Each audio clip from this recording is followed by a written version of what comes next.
चलिए अब next topic पढ़ते हैं जो कि है कॉम्प्लेक्स प्लेन या आर्गन्ड प्लेन। अब हमें इस टॉपिक में पढ़ना है कि कॉम्प्लेक्स नंबर को कैसे हम आर्गन्ड प्लेन में प्लॉट कर सकते हैं। लेकिन उससे पढ़ने से पहले मैं आपको क्लियर बता दूं कि आर्गन्ड प्लेन या कॉम्प्लेक्स प्लेन होता क्या है। तो सबसे पहले तो मैं आपको डेफिनेशन समझा देता हूं। The plane in which complex number can be represented is called complex plane और आर्गन्ड प्लेन। ऐसा प्लेन जिसमें हम कॉम्प्लेक्स नंबर को रिप्रेजेंट कर सकते हैं उस प्लेन को हम कहेंगे कॉम्प्लेक्स प्लेन या हम इसे क्या कहेंगे, आर्गन्ड प्लेन कहेंगे। अब कैसे प्लॉट करना है ये मैं आपको सिखाता हूँ। सबसे पहले हमने 9th में बेसिक पढ़ा था कार्टेशियन प्लेन का। हमने पढ़ा था ये वर्टिकल एक्सिस वाई एक्सिस होती है जो कि ऊपर पॉजिटिव होती है, नीचे क्या होती है, नेगेटिव। हमने पढ़ा था कि ये horizontal axis positive x axis right side होती है और लेफ्ट साइड क्या होता है, नेगेटिव एक्स एक्सिस होती है। हमने 9th में पढ़ा था, कार्टेशियन प्लेन नाम से पढ़ा था। अब हमें इसी प्लेन में कॉम्प्लेक्स नंबर को रिप्रेजेंट करना है। आप इसी प्लेन में अगर कॉम्प्लेक्स नंबर को रिप्रेजेंट करेंगे तो इस प्लेन का नाम हो जाता है कॉम्प्लेक्स प्लेन, जिसे हम क्या कहते हैं, आर्गन्ड प्लेन कहते हैं। ठीक है, तो देखते हैं इसको कैसे हम प्लॉट कर सकते हैं। तो सबसे पहले मान लीजिए हमें एक कॉम्प्लेक्स नंबर दिया गया है z = 4 + 5 आयोटा। हम क्या करते हैं, जो रियल पार्ट होता है उसे x एक्सिस में प्लॉट किया जाता है और जो इमेजिनरी पार्ट होता है उसे y एक्सिस में प्लॉट किया जाता है। मतलब हम रियल पार्ट को x एक्सिस में प्लॉट करना चाह रहे हैं और जो इमेजिनरी पार्ट है उसे अपन y एक्सिस में प्लॉट करेंगे। इसीलिए अगर मैं इसे कॉम्प्लेक्स प्लेन बोलूं, कॉम्प्लेक्स प्लेन या आर्गन्ड प्लेन बोलूं, तो ये मैं x एक्सिस को रियल एक्सिस कहूँगा क्योंकि x एक्सिस में हम रियल पार्ट मतलब 4 प्लॉट करने वाले हैं और मैं y एक्सिस को इमेजिनरी एक्सिस कहूँगा क्योंकि हम y एक्सिस में कॉम्प्लेक्स नंबर का इमेजिनरी पार्ट प्लॉट करने वाले हैं। अब पहचाना कैसे जाए कि कौन से क्वाड्रेंट में प्लॉट करना है। काम वही है, पहला जो क्वाड्रेंट होता है वो पॉजिटिव होता है क्योंकि हमें पता है x पॉजिटिव होता है, पहले क्वाड्रेंट y पॉजिटिव होता है। दूसरे क्वाड्रेंट में x होता है नेगेटिव और y क्या होता है, पॉजिटिव। तीसरे क्वाड्रेंट में x नेगेटिव y नेगेटिव, तो ये आ जाता है नेगेटिव नेगेटिव। और चौथे क्वाड्रेंट में y होता है नेगेटिव, x होता है पॉजिटिव, तो पॉजिटिव नेगेटिव। मान लो कॉम्प्लेक्स नंबर दिया है -4 + 5 आयोटा, जिसके साथ i ना लगा हो रियल पार्ट होता है, पहले ही लेक्चर मैंने आपको बता दिया था। और जिसके साथ i लगा हो वो होता है इमेजिनरी पार्ट। तो यहाँ पे रियल पार्ट है -4 और इमेजिनरी पार्ट है 5। तो देखिए रियल पार्ट रियल एक्सिस मतलब x एक्सिस में सॉल्व किया जाता है, यहाँ प्लॉट किया जाता है। इमेजिनरी पार्ट इमेजिनरी एक्सिस में प्लॉट किया जाता है। तो आप देख लीजिए x नेगेटिव है, y क्या है, पॉजिटिव है। x नेगेटिव y पॉजिटिव, क्या ये सेकंड क्वाड्रेंट का केस है? बिल्कुल। तो ये जो कॉम्प्लेक्स नंबर है ये कहाँ लाई करेगा, सेकंड क्वाड्रेंट में लाई करेगा। और कुछ एग्जाम्पल से आपको क्लियर करा देता हूँ। -7 - 5 आयोटा, ये -5 है। अब आप देखिए ढंग से, रियल पार्ट है यहाँ पर -7 और इमेजिनरी पार्ट है यहाँ पर -5। तो आप देख सकते हैं कि रियल पार्ट और इमेजिनरी पार्ट दोनों नेगेटिव हैं। माइनस माइनस मतलब ये ऐसे क्वाड्रेंट में आते होंगे जिस क्वाड्रेंट की साइन माइनस माइनस होती है। तो आप देख लीजिए थर्ड थर्ड क्वाड्रेंट में x भी नेगेटिव होता है और y भी नेगेटिव होता है, तो ये कॉम्प्लेक्स नंबर कहाँ पे आएगा? थर्ड क्वाड्रेंट में आएगा। ऐसे ही सिमिलरली 4 + 5 आयोटा दोनों पॉजिटिव हैं, तो ये कहाँ आते होंगे? फर्स्ट क्वाड्रेंट में आते होंगे। तो ये तो कुछ बेसिक है कि कॉम्प्लेक्स नंबर कहाँ लाई करते हैं, आर्गेंट प्लेन क्या होता है या कॉम्प्लेक्स प्लेन क्या होता है। क्या होता है कॉम्प्लेक्स प्लेन? ऐसा प्लेन जिसमें आप कॉम्प्लेक्स नंबर को रिप्रेजेंट करते हो, उस प्लेन को आप कहते हो कॉम्प्लेक्स प्लेन या आर्गेंट प्लेन। याद रखिएगा कॉम्प्लेक्स नंबर का जो रियल पार्ट होता है एक्स एक्सिस यानी कि रियल एक्सिस में प्लॉट किया जाता है, और जो कॉम्प्लेक्स नंबर का इमेजिनरी पार्ट होता है उसे वाई एक्सिस या इमेजिनरी एक्सिस से प्लॉट किया जाता है। कॉम्प्लेक्स नंबर किस क्वाड्रेंट में लाई करेगा उसकी साइन से हमें पता चल जाएगा, और जो साइन हमने पहले पढ़ी है उसी की मदद लेके हम करेंगे। अब मैं आपको इसमें एक नई चीज़ बताऊंगा, argument of a complex number. ये बहुत मेन चीज़ है, ये अपन को अब समझना है।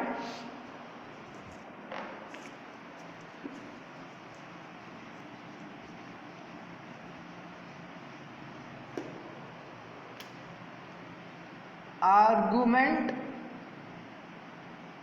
Of complex number. अब ये आर्गुमेंट होता क्या है, इसे शॉर्ट फॉर्म में ऐसे लिखा जाता है argument of Z. Z complex number होता है ना, तो आर्गुमेंट ऑफ जेड का मतलब आर्गुमेंट ऑफ कॉम्प्लेक्स नंबर निकालना। अब ये क्या होता है ये अब हमें समझना है। मान लीजिए हमारे पास एक कॉम्प्लेक्स नंबर है x + आयोटा y। मैंने अभी आपसे बताया कि ये जो x है ये रियल पार्ट है, ये जो y है इमेजिनरी पार्ट है। दोनों पॉजिटिव हैं तो ये पक्का फर्स्ट क्वाड्रेंट में प्लॉट होगा। तो मैं बना लेता हूँ इसको। ये हो गया x एक्सिस जिसे हम रियल एक्सिस कहेंगे, ये हो गया y एक्सिस। ये जो x रियल पार्ट है और y इमेजिनरी पार्ट है कहाँ प्लॉट होगा? फर्स्ट क्वाड्रेंट में, क्योंकि दोनों पॉजिटिव हैं। तो मान लीजिए यहाँ पर कहीं पर ये x, y पॉइंट होगा। ये x, y क्या है? कॉम्प्लेक्स नंबर के रियल पार्ट और इमेजिनरी पार्ट है। ये जो पॉइंट है, ये जो पॉइंट है P, ये x एक्सिस से कुछ एंगल बना रहा है एंटी क्लॉकवाइज में, थीटा बना रहा है कि नहीं बना रहा है? ये जो पॉइंट P है ये x एक्सिस से एंटी क्लॉकवाइज डायरेक्शन में एक एंगल बना रहा है थीटा। इस थीटा को ही कहा जाता है आर्गुमेंट ऑफ जेड। सिंपल। तो शायद आप समझ गए होंगे कि आर्गुमेंट ऑफ जेड क्या होता है।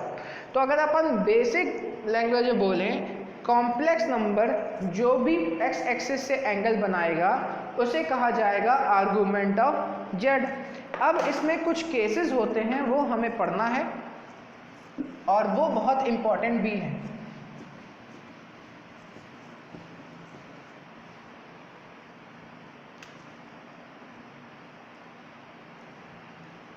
केस फर्स्ट, पहला केस है, मान लो कॉम्प्लेक्स नंबर लाई करता है फर्स्ट क्वाड्रेंट में। फर्स्ट क्वाड्रेंट में कब लाई करेगा? जब x भी पॉजिटिव होगा और y भी पॉजिटिव होगा। तो केस फर्स्ट में आते हैं। मान लीजिए अब कॉम्प्लेक्स नंबर लाई करता है फर्स्ट क्वाड्रेंट में और हमारा कॉम्प्लेक्स नंबर है इस केस में x + आयोटा y। देखिए दोनों पॉजिटिव तो फर्स्ट क्वाड्रेंट लाई करेगा नहीं। इसको मैं जोड़ देता हूँ। ये जो एंटी क्लॉकवाइज से मैंने थीटा लिया इसे हम कहेंगे आर्गुमेंट ऑफ जेड, जो कि कितना है यहाँ पर? थीटा। ठीक है। केस सेकंड, केस सेकंड में मान लीजिए इसमें अल्फा भी बना रहा है, अल्फा एंगल बना रहा है। तो इसमें जो आर्गुमेंट ऑफ जेड है किसके बराबर है? मान लो अल्फा एंगल के बराबर। एक अल्फा एंगल ले लेते हैं, यहाँ पे अल्फा थीटा सब बराबर। केस 2 में आते हैं। केस 2 में अब हम जो जेड ले रहे हैं वो है -x + आयोटा y। तो जब हम जेड लेंगे -x + आयोटा y तो x है नेगेटिव, y है पॉजिटिव, तो पक्का ये सेकंड क्वाड्रेंट में लाई करता होगा -x, y। तो ये जो सेकंड क्वाड्रेंट लाई करता है, मान लीजिए इसका x एक्सिस से एंगल कितना है? अल्फा। लेकिन हमें तो पॉजिटिव x एक्सिस से एंगल चाहिए होगा, तो यहाँ पर ये वाला एंगल कितना हो जाएगा, 180 में से आपको अल्फा घटाना पड़ेगा। तो यहाँ पर जो थीटा मतलब आर्गूमेंट ऑफ जेड होगा वो कितना होगा, 180 माइनस अल्फा। आप ये अल्फा हटा दो 180 में से तो ये वाला एंगल निकलेगा, यही तो कहलाता है argument of Z, positive x axis से एंगल। तो यहाँ पर आर्गूमेंट ऑफ जेड क्या हो जाएगा, पाई माइनस अल्फा। जब सेकंड क्वाड्रेंट में लाई करेगा कॉम्प्लेक्स नंबर तो उसका फॉर्मूला क्या हो जाएगा, पाई माइनस अल्फा। ऐसे ही केस थर्ड, मान लीजिए अब जेड है minus X minus iota Y, दोनों नेगेटिव, थर्ड क्वाड्रेंट में लाई करेगा। तो मैं थर्ड क्वाड्रेंट बना देता हूँ उसको, ये बन गया p minus X comma minus Y. अब मान लीजिए ये एंगल बना रहा है तो ये वाला एंगल अब कितना होगा, अगर ये थीटा पाई माइनस अल्फा था तो आप समझ गए होंगे कि थीटा होगा माइनस पाई माइनस अल्फा, क्योंकि अब आप क्लॉकवाइज आ गए हो। हमने ट्रिग्नोमेट्री पढ़ा है कि एंटी क्लॉकवाइज एंगल क्या होता है, पॉजिटिव, और क्लॉकवाइज एंगल क्या होता है, नेगेटिव। तो इस केस में आर्गूमेंट ऑफ जेड कैसे निकलेगा, माइनस पाई माइनस अल्फा से। ठीक है, लास्ट केस जब फोर्थ क्वाड्रेंट में लाई करता है।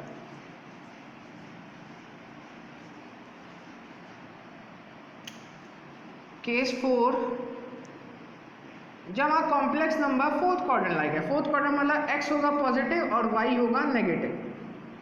फोर्थ क्वाड्रेंट लाई कर रहा है ये p, फोर्थ क्वाड्रेंट मतलब x पॉजिटिव और y क्या है, नेगेटिव। तो ये क्लॉकवाइज एंगल क्या हो जाएगा, माइनस अल्फा। तो इस केस में आर्गूमेंट ऑफ जेड किसके बराबर होता है, माइनस अल्फा के बराबर होता है। तो मैंने आपको यहाँ पर चारों केस समझा दिए हैं। अब अपन इसके क्वेश्चन करते हैं। पहले मैं आपको समराइज करा देता हूँ। ठीक है, मैंने आपको अभी तक बताया कॉम्प्लेक्स प्लेन क्या होता है, जिसमें कॉम्प्लेक्स नंबर को हम रिप्रेजेंट करते हैं। फिर मैंने आपको बताया आर्गूमेंट ऑफ जेड क्या होता है। आर्गूमेंट होता है वो एंगल जो कि पॉजिटिव एक्स एक्सिस से एंटी क्लॉकवाइज बनाया जाता है, किसके लिए, कॉम्प्लेक्स नंबर के लिए। उसके लिए मैंने आपको 4 केसेस बताए। 4 केस मैं आपको वापस यहाँ पे लिख देता हूँ। पहला बताया कि अगर फर्स्ट क्वाड्रेंट का केस है, फर्स्ट क्वाड्रेंट मतलब कुछ ऐसा था, यहाँ पर x, y था, तो यहाँ पर आर्गूमेंट ऑफ जेड किसके बराबर होता है, अल्फा के बराबर होता है। दूसरा मैंने आपको बताया सेकंड क्वाड्रेंट का केस, सेकंड क्वाड्रेंट में अगर लाई करता है पॉइंट तो इसका आर्गूमेंट ऑफ जेड कैसे निकलता है, पाई माइनस अल्फा से। तीसरा केस मैंने आपको बताया थर्ड क्वाड्रेंट का, अगर थर्ड क्वाड्रेंट में लाई करता है तो इसका आर्गूमेंट ऑफ जेड कैसे निकलता है, पाई माइनस अल्फा का उल्टा, माइनस पाई माइनस अल्फा, क्योंकि इसमें मैंने बताया क्लॉकवाइज आ जाता था। और अगर फोर्थ क्वाड्रेंट में लाई करता है तो इसका जो आर्गूमेंट ऑफ जेड होता है वो किसके बराबर होता है, माइनस अल्फा के। अच्छा, ये अल्फा कैसे निकाला जाता है, एक फॉर्मूला है, tan अल्फा बराबर होता है mod of imaginary part of Z upon real part of Z. तो हम नहीं जानते कहाँ से आया, कैसे आया।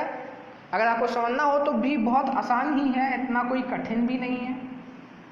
ये पॉइंट x, y, ये x होगा और ये क्या होगा, y। अगर ये अल्फा है तो tan अल्फा आप कैसे निकालोगे, tan alpha p/b y upon x। y क्या होता है, अगर आपका complex number x plus iota y के फॉर्म में है तो y होता है इमेजिनरी पार्ट और x क्या होता है, रियल पार्ट। तो अगर आप tan थीटा या tan अल्फा निकालना चाहते हो तो y अपॉन x ही तो करोगे, तो imaginary part upon real part ही तो आएगा। तो ये फॉर्मूला वहाँ से आता है। चलिए अब क्वेश्चन करते हैं इसके। हमें क्वेश्चन में 3 चीज़ें निकालने को बोल सकता है, मैं तीनों चीज़ एक साथ आपको करा दूंगा। सबसे पहले बोल सकता है हमें आप इसका मॉडुलस निकालो, मॉडुलस जो मैंने पिछले लेक्चर आपको बताया था। बोल सकता है आर्गूमेंट निकाल लो, और आखिरी में बोल सकता है कि इसे पोलार फॉर्म में कन्वर्ट कर दो। पोलार फॉर्म तो मैंने आपको बताया नहीं, लेकिन एक फॉर्मूले का है, आराम से आपको समझ में आ जाएगा। क्वेश्चन पे आते हैं, तीनों चीज़ निकाल लेते हैं। ठीक है, मान लीजिए क्वेश्चन दिया गया है कि हमें मॉडुलस आर्गुमेंट पोलर फॉर्म निकालना है, बहुत आसानी से आपको समझ में आ जाएगा, देखिएगा। मान लीजिए क्वेश्चन दिया है फर्स्ट पार्ट -2 + 2 आयोटा √3, ये हमें कॉम्प्लेक्स नंबर दिया गया। सबसे पहले तो हम इसको z के बराबर लिख लेते हैं, z हो जाएगा -2 + 2 √3 आयोटा। अब हम ये देखेंगे कि हमें पहले निकालना क्या, मॉडुलस निकालना है। मॉडुलस कैसे, मैंने आपको बताया था, स्क्वायर रूट रियल पार्ट का स्क्वायर प्लस इमेजिनरी पार्ट का स्क्वायर, ये मैंने आपको बताया था पिछले लेक्चर में। तो इसका सबसे पहले मॉड जेड निकाल लेते हैं। अच्छा याद रखिएगा, मॉड जेड को आर से रिप्रेजेंट किया जाता है, ठीक है। तो सबसे पहले मॉडुलस निकाल दो। मॉड जेड कैसे निकालोगे आप, रियल पार्ट का स्क्वायर -2 का स्क्वायर प्लस 2 √3 का स्क्वायर। -2 का स्क्वायर कितना हो जाएगा 4, 2 का स्क्वायर 4, √3 का स्क्वायर 3, दोनों का स्क्वायर हो गया ना अंदर, 2 का स्क्वायर 4, √3 का स्क्वायर 3, 12, तो √16 कितना जाएगा 4। तो मॉड जेड या मॉड जेड को किससे रिप्रेजेंट किया जाता है, आर से। तो आर कितना आ गया या मॉड जेड कितना आ गया 4। पहला काम हमारा कंप्लीट हो गया। इसके बाद हमें निकालना आर्गुमेंट। आर्गुमेंट निकालने के 4 केसेस होते हैं, चारों केसेस में देखना कौन सा लगेगा इसमें। आप ढंग से देखो, x है नेगेटिव, मैंने बताया था बड़ी आसानी से हो जाएगा, देखिएगा x है नेगेटिव, y है पॉजिटिव। अब आप सोचो कि x नेगेटिव y पॉजिटिव कौन से क्वाड्रेंट में होता है, शायद ये सेकंड क्वाड्रेंट में होता है। x नेगेटिव और y पॉजिटिव सेकंड क्वाड्रेंट में होता है कि नहीं होता है, तो सेकंड क्वाड्रेंट में तो होता है। सबसे पहले हमें आर्गुमेंट निकालने के लिए tan अल्फा निकालना पड़ता है। tan अल्फा क्या होता है, imaginary part of z upon real part of z। ये मॉड लगा है, आंसर नेगेटिव में आया तो उसे पॉजिटिव कर देगा, ये वाला मॉड नहीं। चलिए imaginary part of z, imaginary part of z क्या है 2 √3 अपॉन रियल पार्ट क्या है -2, 2 से 2 कैंसिल हो गया, क्या आ गया -√3। तो tan alpha equal to mod of -√3 positive √3। Mod का काम ही होता है पॉजिटिव करना। तो अब आप सोचो √3 कब आता है 10 में, 10 में √3 आता है 60 डिग्री में, और 60 डिग्री को कैसे लिखा जाता है, tan alpha equal to tan π/3। 10 से 10 कैंसिल, तो अल्फा कितना आ गया π/3, मतलब 60 डिग्री, 60 को π/3 लिखा जाता है, ये आ गया अल्फा। अब आर्गुमेंट निकालने के लिए सबसे पहले ये फॉर्मूला लगाया जाता है, उसके बाद आप इसका क्वाड्रेंट सोचो, क्वाड्रेंट कौन सा था, सेकंड था। सेकंड क्वाड्रेंट में आर्गुमेंट ऑफ जेड, ये देखिए आर्गुमेंट ऑफ जेड कैसे निकलता है, पाई माइनस अल्फा से निकलता है सेकंड क्वाड्रेंट में। तो इसका आर्गुमेंट कैसे निकालेंगे हम, argument of Z equal to होता है पाई माइनस अल्फा, क्योंकि सेकंड क्वाड्रेंट है, तो पाई माइनस अल्फा कितना है यहाँ पर π/3, तो एलसीएम लोगे 3 into pi, 3 pi minus pi equal to 2 π/3। तो ये मैंने आर्गुमेंट भी निकालना सिखा दिया। कैसे, आर्गुमेंट निकालने के लिए पहले आप ये फॉर्मूला लगाओ, और उसके बाद जब आपने फॉर्मूला लगा लिया हो तो उसका क्वाड्रेंट देखो, उसके बाद यहाँ से आ जाओ। अब इसके बाद तीसरा पार्ट क्या निकालना है, पोलर फॉर्म। तो पोलर फॉर्म बहुत आसान है। पोलर फॉर्म का फॉर्मूला होता है पोलर फॉर्म का फॉर्मूला होता है r cos theta plus iota sine theta, जहां पर r का मतलब है मॉडुलस। मॉडुलस कितना निकाला आपने 4 cos थीटा कौन होता है, आर्गुमेंट ऑफ जेड होता है, मैंने आपको बताया था। तो आर्गुमेंट ऑफ जेड कितना आया 2 π/3, तो 2 π/3 plus iota sine theta z 2 π/3, ये हो गया पोलर फॉर्म। बस लेंदी था क्योंकि मैंने तीनों पार्ट एक ही में कर लिए, बाकी क्वेश्चन ऐसा कठिन नहीं है।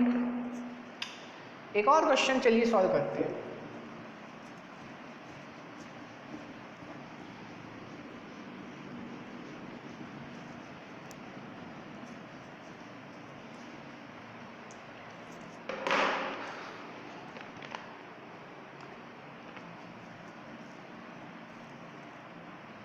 तो क्वेश्चन है अगला -3√2 प्लस 3√2 आयोटा, ये अगला क्वेश्चन है। वही तीनों चीजें निकालनी है हमें। क्या क्या निकालना है, मॉडुलस, आर्गुमेंट और इसे पोलर फॉर्म में करना है।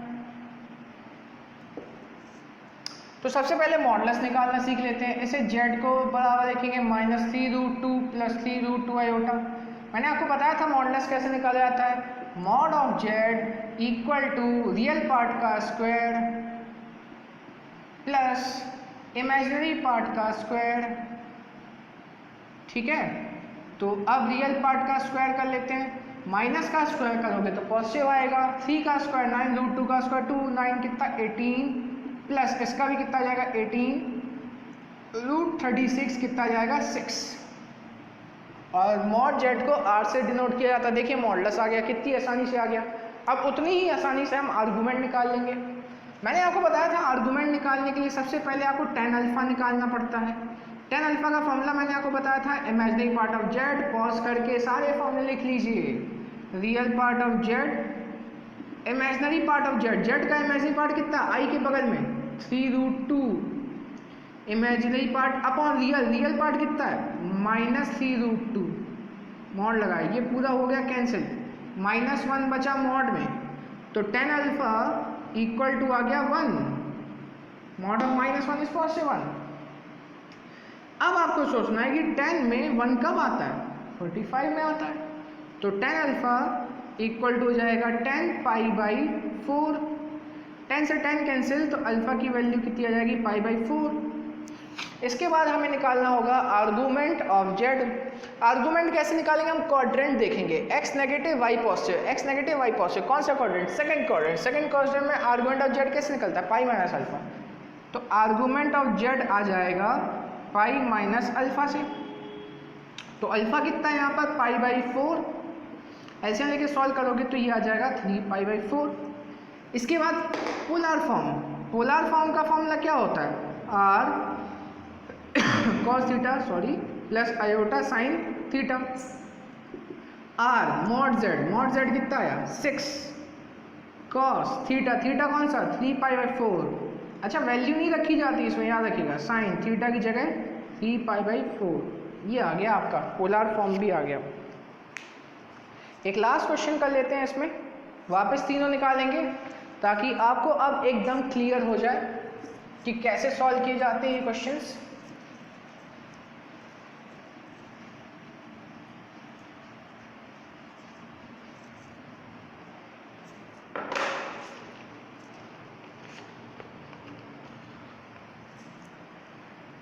क्वेश्चन है 1 + 2 आयोटा अपॉन 1 - 3 आयोटा।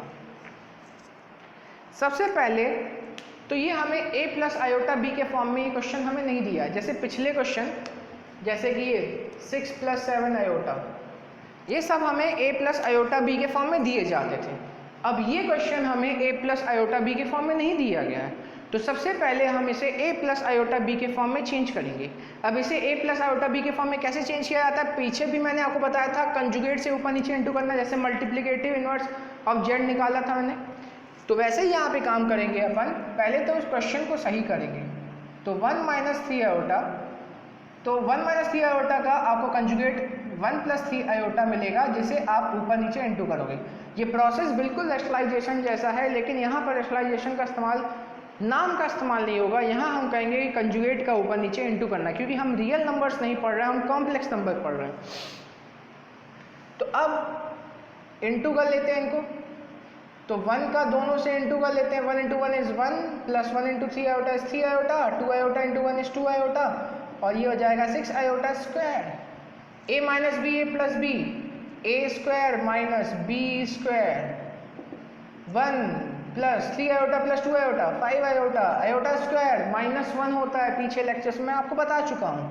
तो आ जाएगा -6, 1² 1 होता है, 3 का स्क्वायर 9, 9 आयोटा स्क्वायर। और फिर से आयोटा स्क्वायर की वैल्यू कितनी होती है -1, तो -1 यहाँ रखेंगे तो प्लस हो जाएगा। तो 1 - 6 क्या हो जाएगा -5 + 5 आयोटा 1, आयोटा स्क्वायर -1 होता है, तो ये 1 + 9 हो जाएगा। तो -5 + 5 आयोटा बाई 10, ऊपर से अलग अलग कर लेते हैं, काम करते हैं। -5/10 + 5 आयोटा बाई 10, तो ये आ जाएगा -1/2 + 1/2 आयोटा। अब देख लीजिए a + आयोटा b के फॉर्म में आया क्वेश्चन। अब क्वेश्चन हुआ सही। अब हमारा काम चालू, कौन सा? Modulus, argument, polar form. थक तो नहीं गए? थको नहीं, अभी बहुत कुछ करना है हमें। तो z हो जाएगा -1/2 + 1/2 आयोटा। अब इसका सबसे पहले मॉडुलस निकाल लेते हैं। मॉडुलस r से डिनोट किया जाता है, mod of z real part का स्क्वायर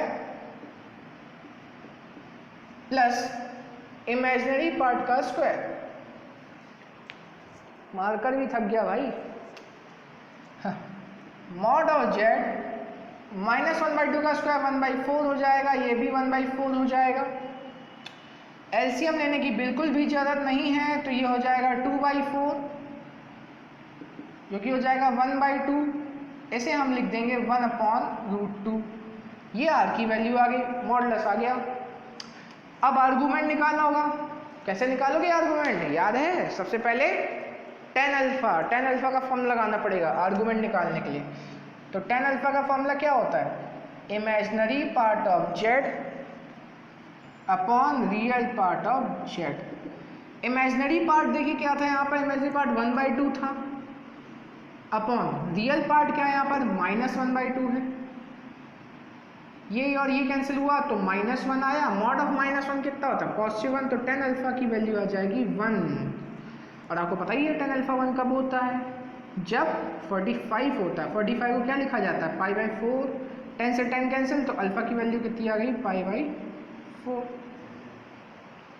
ठीक है। अगर आपको ये समझ नहीं आता ये π/4 π/6 कैसे आता है, तो आप मेरे ट्रिग्नोमेट्री के वीडियोस जाके देख सकते हैं। ठीक है। अब यहाँ पे अल्फा आया है। अब हमारा काम है देखना कि कौन सा क्वाड्रेंट होगा। अच्छा ध्यान दीजिए, हमने जितने क्वेश्चन किए सेकंड क्वाड्रेंट ही आया। क्या करें? x नेगेटिव y पॉजिटिव, फिर से सेकंड क्वाड्रेंट पाई माइनस अल्फा। क्या यार, सारे क्वेश्चन सेकंड क्वाड्रेंट के ही निकले।